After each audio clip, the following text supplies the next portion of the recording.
Hello guys, welcome back to my channel. তো চলে এসেছি আবারও একটা শর্টস নিয়ে। তো দেখতেই পারছো ওই পারে দুজন টিকিট কাটছে, সেটা আমাদেরই লোক। তো আমরা যাচ্ছি একটা জায়গায়, কোথায় যাচ্ছি চলো যেতে যেতে বলা যাক। কারণ আমরা এমনি খুবই লেটে এসেছিলাম, কিন্তু ট্রেন তখনও আমাদের জন্যও লেটে এসছে। তো তারপরে আলটিমেটলি আমরা ট্রেনে ও চেপে পড়ি। তারপরে অনেক ভিড় সামলে ট্রেনে চেপেছিলাম বাবা।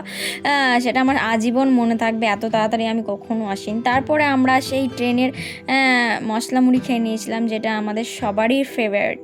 আর অনেকটা টাইম হয়ে গিয়েছিল, তো সেই জন্য আমরা একটু খিদে পেয়ে গিয়েছিল। তো আমরা কোথায় যাচ্ছি বলো তো, গেস করো। তো একটু পরে গেস করতে পারবে। আর এই স্টেশনটা দেখে তো তোমরা বুঝতেই পারছো। হ্যাঁ, আমরা আজিমগঞ্জ স্টেশন এসেছিলাম।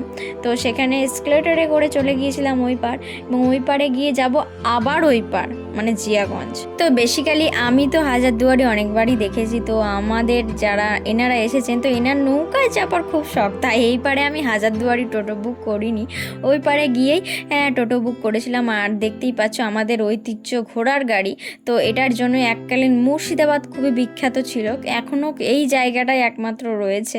তো দেখতেই পাচ্ছ যে আমরা হাজারদুয়ারিতে প্রবেশ করে গিয়েছিলাম। টিকিটের মূল্য মাত্র 25 টাকা করে পার হেড।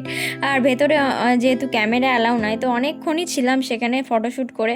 সেখান থেকে বেরিয়ে আমরা সঙ্গে সঙ্গে খাবার খেয়ে নিয়েছিলাম, লাঞ্চ করে নিয়েছিলাম। আর লাঞ্চে কী ছিল তোমরা তো দেখতেই পাচ্ছ। চিকেন খেয়েছিলাম থালিতে, চিকেন থালি।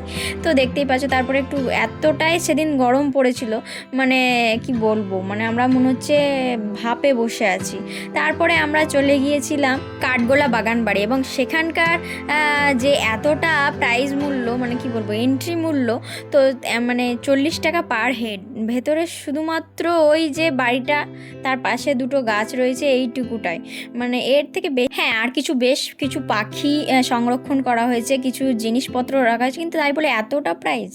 অনেক কিছুই তারা রেখেছে, কিন্তু এতটাও প্রাইস মানে একটা সাধারণ মানুষের পক্ষেও দেওয়া সম্ভব নয়, এতটাই প্রাইস। তো সেখানে অনেকক্ষণই বসেছিলাম, এবং তারপরে সেখান থেকে অনেক কটা জায়গা দেখেছিলাম ছোট ছোট, সেগুলো আর ক্লিপসে নেওয়া হয়নি। তারপরে সেখান থেকে বেরিয়ে আমরা পেয়ারা মাখা নিয়ে নিয়েছিলাম, এবং যেতে যেতে আরও কিছু কয়েকটা জিনিস মানে জায়গা দেখেছিলাম।